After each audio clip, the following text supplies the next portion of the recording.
Bom dia. Bom dia. Que a paz, a alegria de Jesus permaneça com todos nesta manhã tão abençoada aqui na Casa da Prece, Chico Xavier. É uma alegria falar do Evangelho, é uma bênção podermos refletir sobre as lições de Jesus.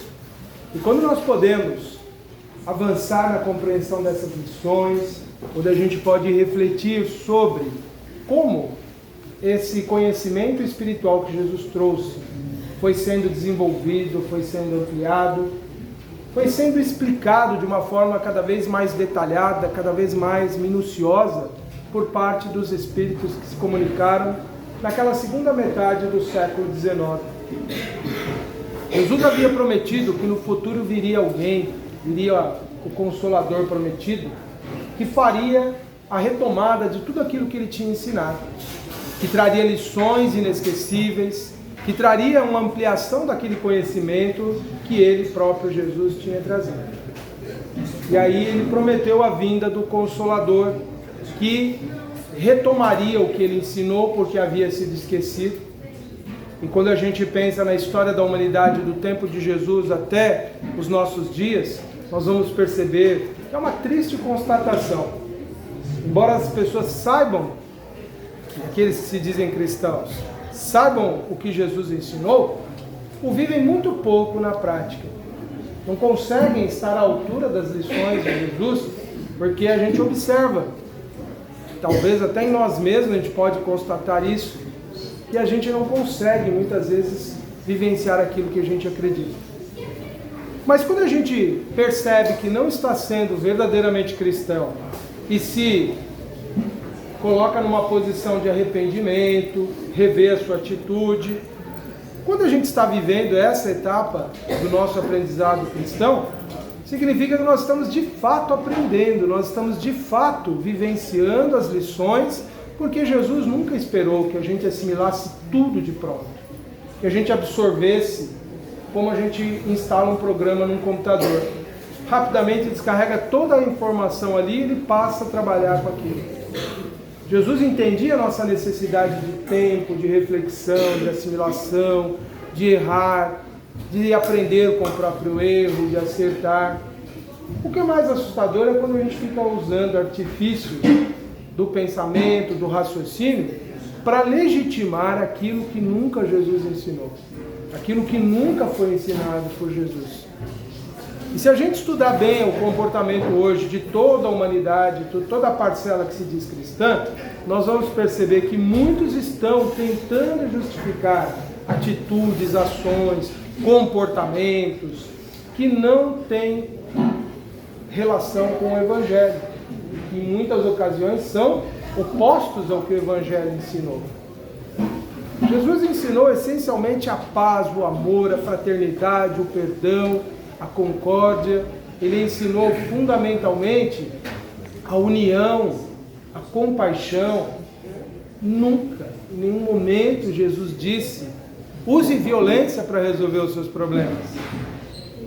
É inesquecível o momento quando ele é preso no jardim e Pedro, naquela atitude muito humana, muito própria nossa, de pensar em usar a força para defender Jesus.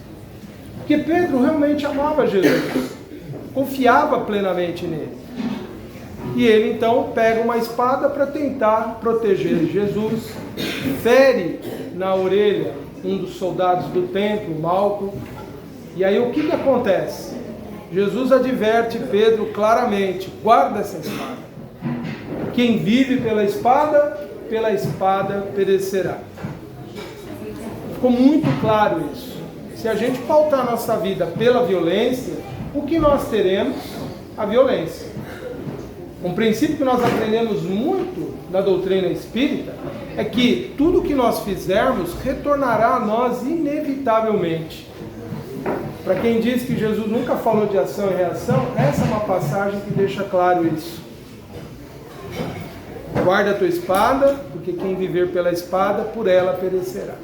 Ou seja, aquilo que você pratica, aquilo que você vivencia na sua vida, é o que você colhe de volta. Então o Evangelho é muito claro sobre a real atitude do cristão. muito claro sobre não usarmos a violência jamais como solução para absolutamente nada na nossa vida. Porque a gente pode até resolver temporariamente um problema, pode até a gente temporariamente conseguir ganhar uma disputa, mas fica uma marca em nós. Fica algo que nos atrairá àquela experiência novamente em algum momento. Nós viveremos em algum momento o reflexo de todas as violências que nós praticarmos. Por isso que a essência da mensagem de Jesus é a paz, é o amor, é a fraternidade, é o devotamento e a abnegação em favor do próximo. Jesus mesmo disse que aquele que quisesse ser o maior no reino dos céus deveria ser o quê? O servidor de todos. Que aquele que quisesse ter grandeza teria que ser como ele, tomar os seus fardos, a sua cruz e viver em devotamento, em abnegação, suportando as suas dores, as suas lutas, aprendendo a lidar com elas, vencendo-as e ainda assim ajudando o próximo, e ainda assim o acolhendo, e ainda assim agindo. O que é a parábola do samaritano, senão o exemplo prático que Jesus dá? Um estranho, mal visto, um samaritano, para e recolhe um homem caído na estrada.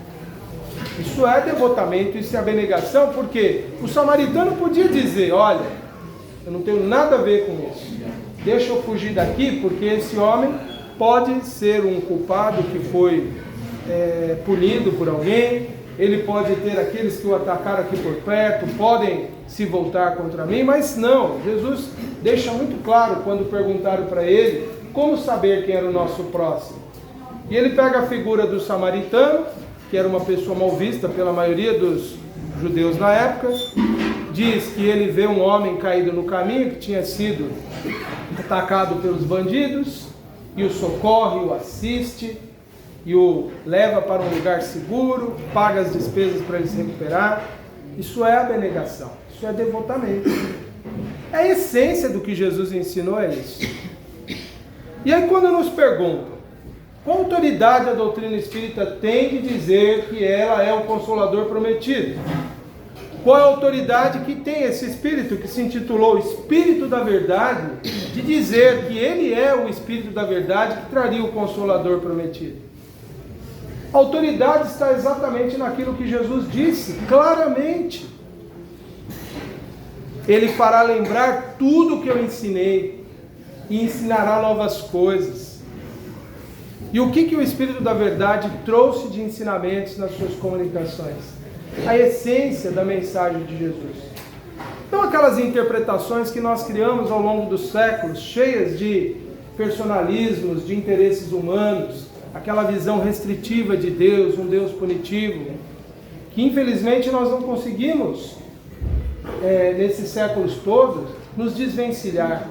Nós achamos que Deus está lá com o seu caderninho das punições marcando. Tenor hoje não socorreu o seu irmão caído na rua, vou punir ele. Jamais Deus agiria assim. Ou quando terminar a minha vida ele vai dizer, Tenor, vai para o inferno e sofre lá para sempre, porque você não aproveitou o seu tempo.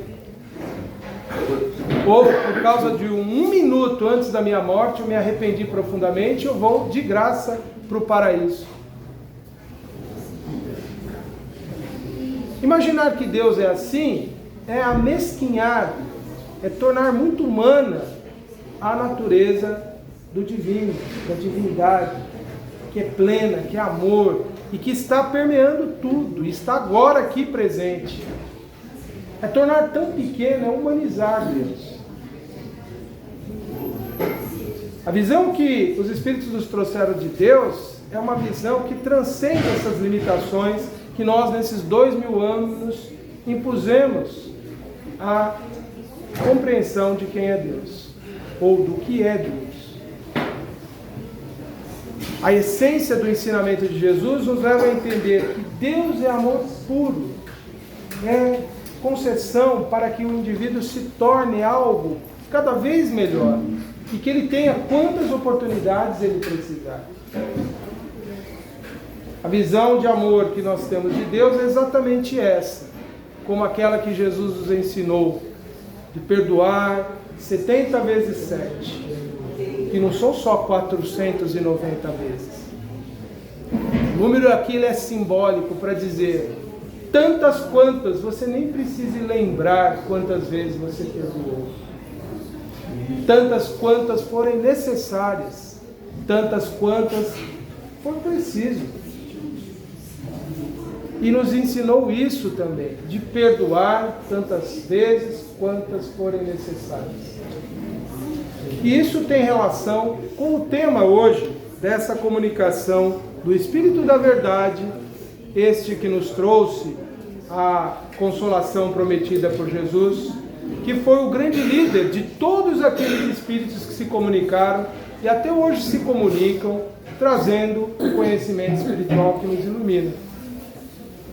Nesta mensagem que encerra o capítulo 6 do Evangelho segundo o Espiritismo, o Consolador Prometido, o Espírito da Verdade, que se comunicou lá no Havre, uma cidade da França, em 1861, nos fala exatamente sobre a essência do ensinamento de Jesus, que é o devotamento e a abnegação.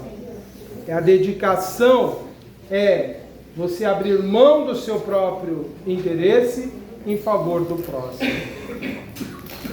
Aqui nós vamos fazer uma leitura dessas sentenças, dessas frases que o Espírito trouxe no seu texto, para juntos refletirmos sobre estas lições. Nós temos então ele dizendo logo no início assim: Deus consola os humildes e dá força aos aflitos que suplicam. Quem que não sentiu, quando tendo fé autêntica, verdadeira, no momento de maior dor, não encontrou o alívio após uma oração sincera?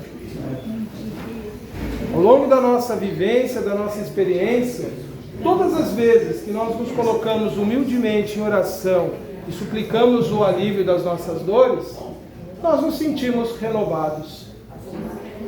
Porque muitas vezes nós temos uma dificuldade gigantesca de separar o nosso desejo imediato de supressão do sofrimento pela consolação que é prometida aqui. Muitas vezes a gente quer na oração que Deus simplesmente tire do nosso caminho os problemas que nós queremos, porque lá no íntimo é a nossa vontade mesmo, e é natural. Mas o entendimento que nós temos é que nós não podemos pedir a supressão daquilo que é o nosso instrumento de crescimento e elevação, mas nós devemos pedir aquilo que é a força para vencermos essa dificuldade, porque ela existe e ela virá, mas nós temos que estar predispostos. Por isso que precisa ser humildemente, porque quando a gente se coloca humildemente perante Deus, sem exigir, sem mandar: Deus, cura minha doença, Deus, dá a solução financeira que eu preciso, eu posso estar pedindo: Deus, tira a lição valiosa que eu preciso para entender melhor a vida. Eu posso estar pedindo: Deus, afasta de mim aquilo que é necessário para o meu progresso espiritual. Eu posso estar pedindo: Deus, tira de mim aquilo que me fará crescer, me modificar, me transformar.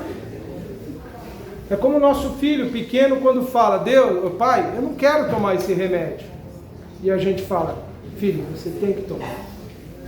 O pai sabe que é muito ruim, que não é bom, mas você vai tomar. Ou quando a gente precisa fazer uma intervenção naqueles que está com muita dor, e você vai precisar talvez causar um pouco mais de dor. Mas nunca é pela dor em si, pelo sofrimento, é pela cura que virá depois. Por isso que nós não teremos a solução, mas sempre teremos a força para vencer. Sempre teremos a consolação que ele promete aqui. Mas para isso é necessário ter humildade. E não orgulho de dizer: Deus, tira de mim esse problema. Ele ainda prossegue dizendo: seu poder cobre a terra, e por toda parte ao lado de cada lágrima põe o bálsamo que consola.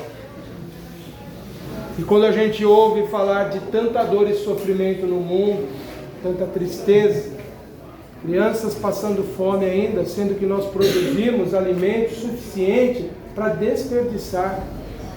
Nós temos a produção de alimentos no mundo que era suficiente para manter todas as pessoas bem nutridas. Como é lamentável a gente imaginar que pessoas usam equipamentos caríssimos, que custam na ordem de milhões, e que são usados para matar pessoas que vivem com muito pouco todos os dias. Muito triste a gente pensar nesse quadro todo do mundo, que reflete toda uma ordem de transformações que a Terra necessita passar e que ela está passando, e que representa dores intensas que já eram inclusive previstas por Jesus, foram previstas por seus discípulos, como no caso de João. Foram mais tarde anunciadas essas dores, essas lamentações, porque todas elas estão moldando essa humanidade do futuro.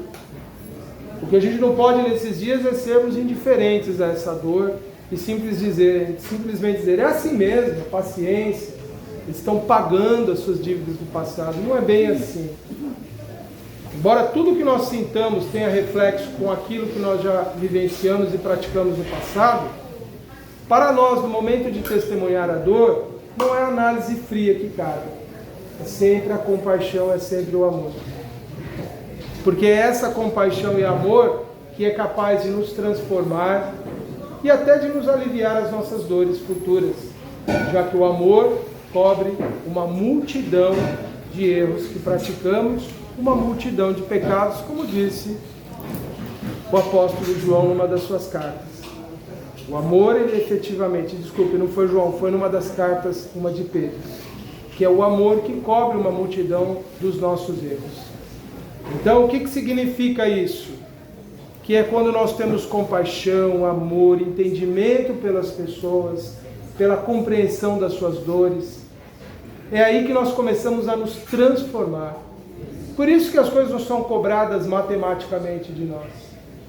Nós só vivemos as lutas, as dores, os sofrimentos, que nós vamos nos tornando ainda necessários recebê-los. Ainda precisamos recebê-los. Caso contrário, nós não vamos passar por essas dores mais, quando já não precisamos mais. Por isso que a dor ela é um elemento de transformação do espírito, de mudança, de renovação. E não é castigo, não é punição. Às vezes a gente lê algumas coisas dizendo que é o castigo, é a punição pelos erros passados, mas não é a punição por punição. É viver aquilo que te transforma, aquilo que te modifica. Por isso que quando a gente passa por um sofrimento, uma dor, a gente quando busca essa consolação, a gente precisa buscar o entendimento, e ele é algo que vem internamente em nós. Não é simplesmente perguntar por que eu estou passando por isso. É perguntar, meu Deus, o que eu preciso aprender com isso? O que em mim preciso mudar? E às vezes a gente fica até mais sensível em relação à dor do outro quando passa pela nossa própria dor, refletindo. O quanto é difícil não ser entendido quando passamos por uma aflição, o quanto é triste não ser atendido quando estamos com dor e alguém não nos atende. É à medida que nós vamos nos tornando sensíveis, mais empáticos, mais caridosos, mais compassivos, mais solidários, mais caridosos. É nesse momento que nós vamos aprendendo e vamos nos transformando. E já não vamos mais precisando da dor como elemento de progresso. Mas ainda assim ela vai fazer parte da nossa história, da nossa evolução, porque todos os que se propõem a realizar algo útil, bom, nobre, grande, importante, vão sofrer as consequências dessa dor e desse trabalho. É aí quando nós chegamos ao estado do espírito que não precisa mais da dor como elemento da sua evolução, mas ela passa a fazer parte da sua experiência, porque ele quer que outros cheguem até onde ele chegou. É isso que caracteriza verdadeiramente a abnegação, o devotamento. Quando a gente passa a sentir o sofrimento próprio da vida, porque queremos que outros progridam, avançam, melhorem. Podemos pegar Jesus como exemplo máximo do devotamento e abnegação. Não precisava passar por absolutamente nada do que ele passou.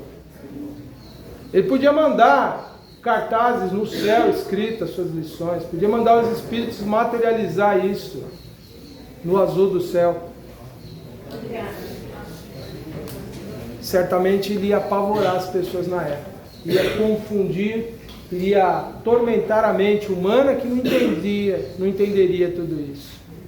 Mas veio pessoalmente na experiência humana para viver os princípios que ele ensinava, para transmitir da forma mais direta, que é através da experiência humana, da vivência humana. Então ele trouxe as suas lições e sofreu as consequências que eram necessárias para aquela experiência. Se deixou morrer porque ainda tinha necessidade de demonstrar a última lição inesquecível para a humanidade, que é a natureza humana sobrevive após a morte.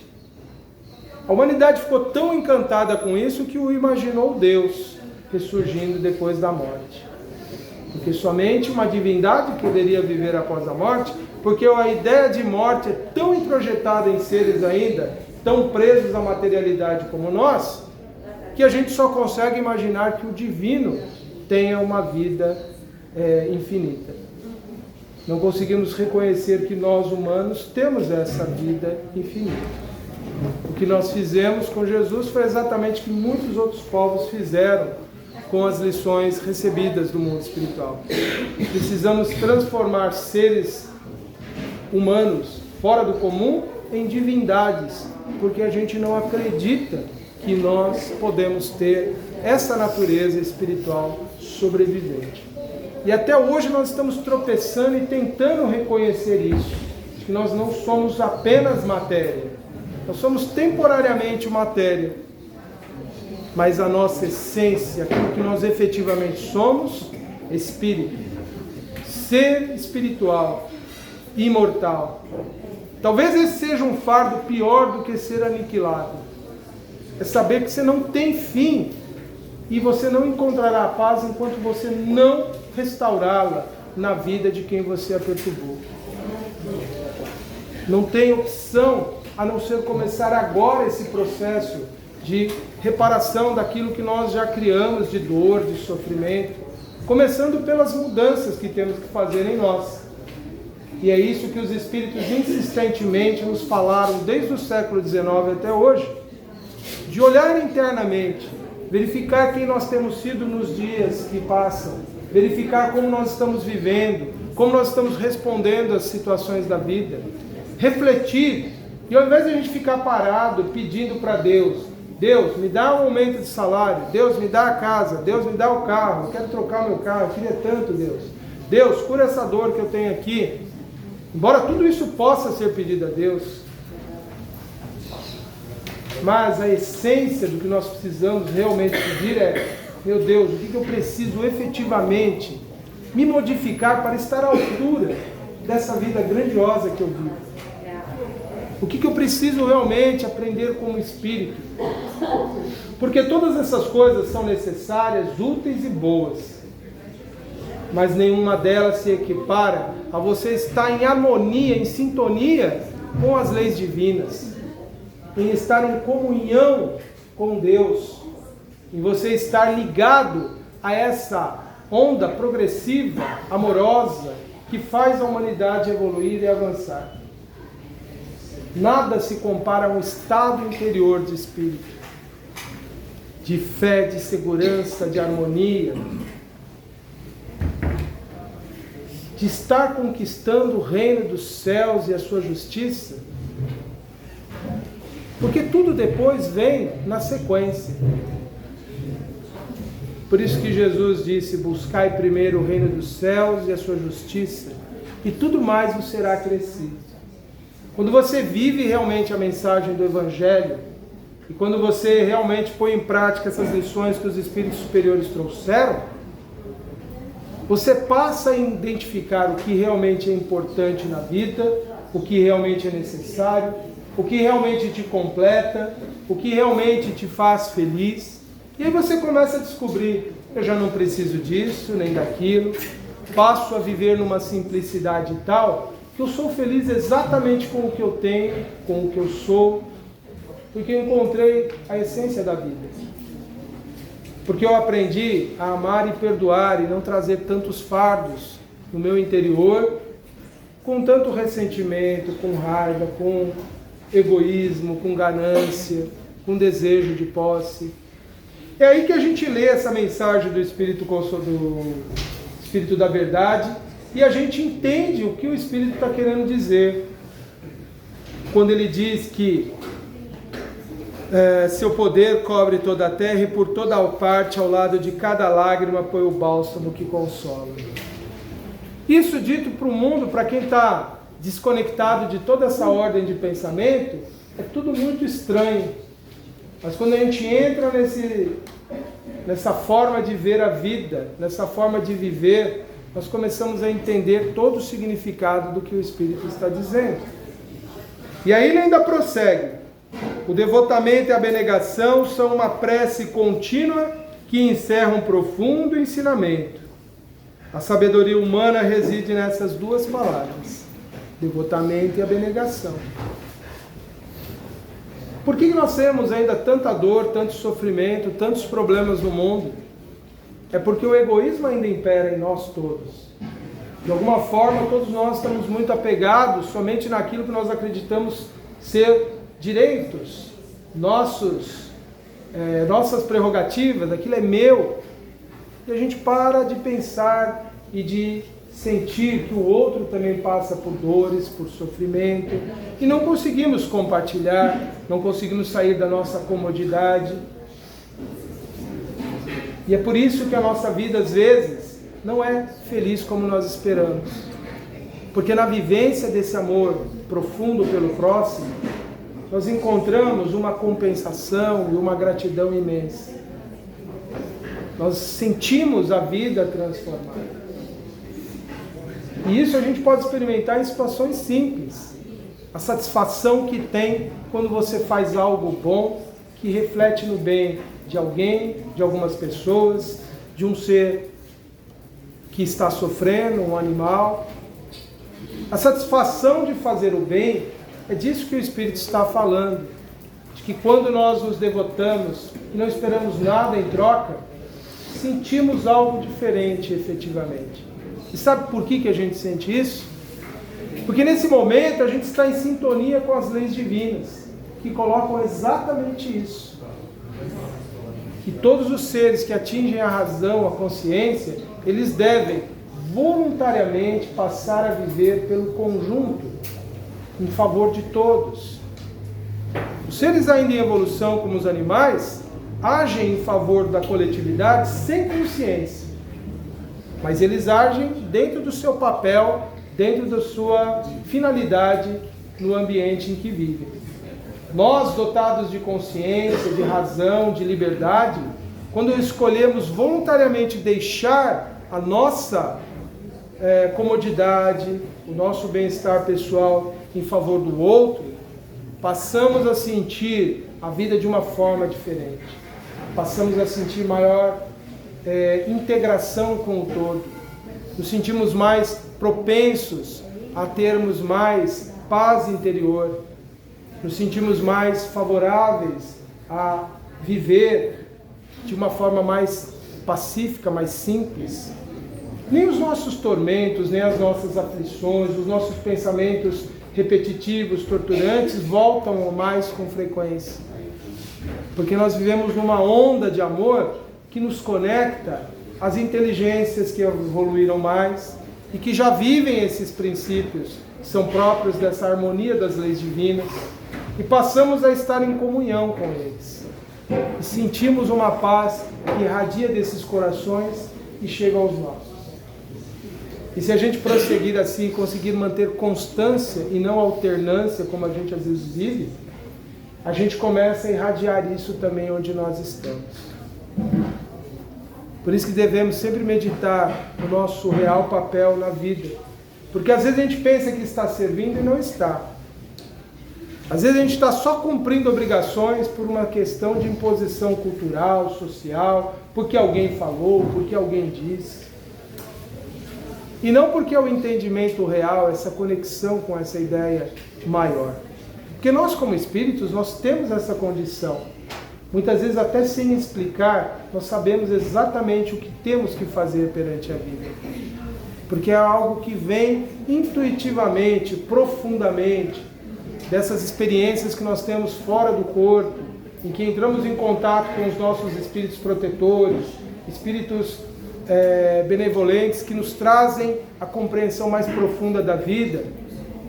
É por isso que a gente vê histórias de pessoas aparentemente assim, ignorantes, simples, incapazes, mas que elas tinham um poder de conduzir a sua própria vida, tão simples, tão assim, aparentemente limitadas, mas uma intuição tão poderosa e tão forte. Por quê? Porque eram muito mais intuitivas, muito mais conectadas com o mundo espiritual superior, justamente porque já tinham conquistado essas virtudes e traziam dentro de si certezas muito vigorosas que as conduziam.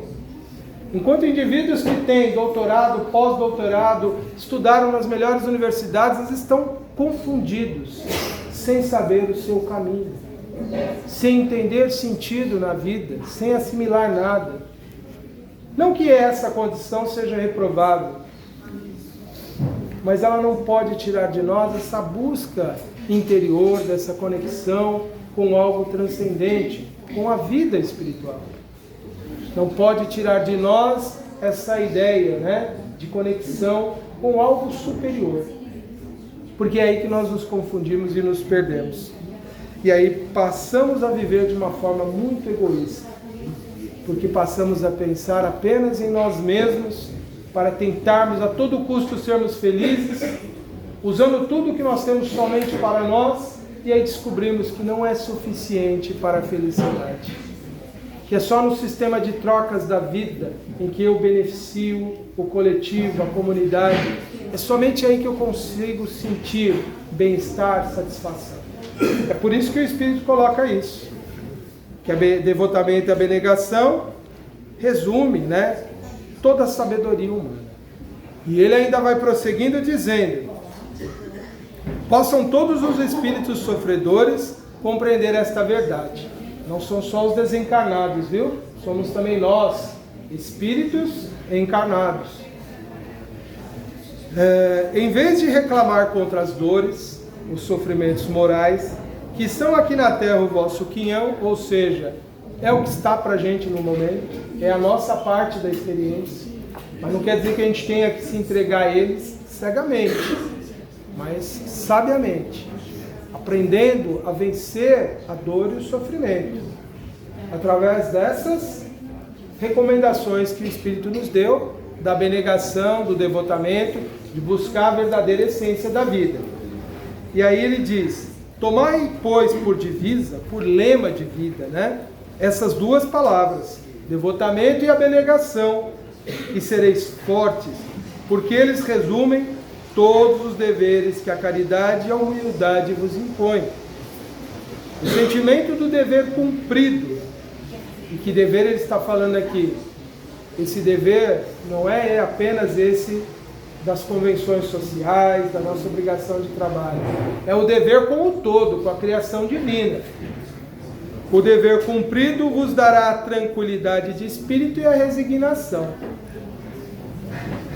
O coração bate melhor, a alma se acalma e o corpo já não sente desfalecimentos, porque o corpo sofre tanto mais, quanto mais profundamente abalado estiver o espírito. Através da nossa mente em alinhamento com as diretrizes divinas, através dessa vivência profunda do amor, o nosso ser passa a irradiar cura, transformação, renovação, mudança. Passa a nos modificar. A dor já não é mais tão intensa, as aflições já não nos fazem chorar mais, e a gente adquire essa força, esse vigor. Quando a gente se acerca dessas ideias e realmente as aceita e as compreende, a gente sente essa renovação na vida. A gente sente algo se transformando.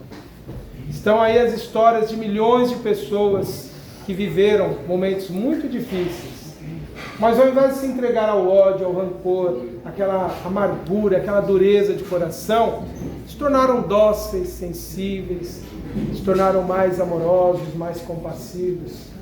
E viram que suas dores foram se diluindo, foram passando, já não eram mais tão intensas. Ainda continuaram procurando os tratamentos médicos, as medicações, as curas espirituais, que todos são abençoados instrumentos que Deus dá para que a gente possa em algum momento sentir um alívio. Mas a cura verdadeira, gente, ela nasce sempre da harmonia da nossa mente, da sintonia que a gente tem com essas ideias superiores. E quando elas passam a nos guiar verdadeiramente. E é um grande aprendizado que a gente vai realizando todos os dias para alcançá-lo. É uma grande experiência que vai nos transformando. Por isso que os Espíritos sempre recomendaram que não amaldiçoássemos as dores, mas as agradecêssemos. Para o mundo parece loucura falar isso, mas para quem compreendeu as verdades espirituais, passa a entender que dor não é castigo, não é punição, dor é instrumento de elevação. Fica a minha gratidão imensa aos amigos espirituais sempre tão generosos, tão fraternos, tão amorosos, que nos recebem aqui. Não fossem eles, nada desses comentários sairiam hoje. Mas a bênção é tão grande, o amparo que a gente tem é tão grande, o amor que a gente recebe desses seres iluminados que estão aqui hoje e que estão abraçando cada um de nós, estão nos envolvendo nessa profundidade desse amor, é tão grande. E eu não estou vendo nada disso, gente. Eu apenas tenho convicção que é assim. Porque de fato é o que a gente sente no íntimo mesmo. Mas a gente precisa estar sempre conectado com essa ideia, para a gente poder perceber isso. E a gente começa a vivenciar esses princípios, a gente percebe mudanças reais na vida. É uma experiência que cada pessoa pode ter. Às vezes a gente usa os grandes exemplos, né? A gente usa as grandes figuras que passaram pela humanidade, como um Chico, por exemplo. Mas são experiências com o mundo espiritual que nós podemos ter desse acolhimento, dessa fé, dessa certeza de que a gente é amparado. E felizes aqueles que não precisaram ver nem ouvir para crer.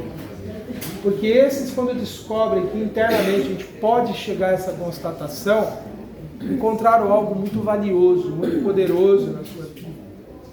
E é isso que nós precisamos todos os dias refletir e buscar. E tenho certeza que todo aquele que pede, recebe, todo aquele que suplica, vai encontrar. Porque qual dentre vós dá uma pedra quando o seu filho pede um peixe, ou dá uma serpente quando ele pede um peixe, ou dá uma pedra quando ele pede um pão? Se vós sois capazes de dar boas coisas aos vossos filhos, quanto mais o Pai que está nos céus vos dará coisas boas. Mas quando Jesus falou dessa lição, ele não estava falando apenas de comida. Ele estava falando daquilo que é essencial à vida. Para a vida material, o essencial é o alimento.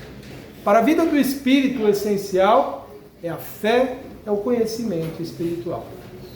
Então busquemos todos isso em nossas orações, pedindo a Deus sempre essa iluminação do nosso pensamento, da nossa consciência, para que a gente possa estar conectado cada vez mais a essa vida maravilhosa que é a vida espiritual que nos envolve. Muito obrigado, gente. Fiquem com Deus.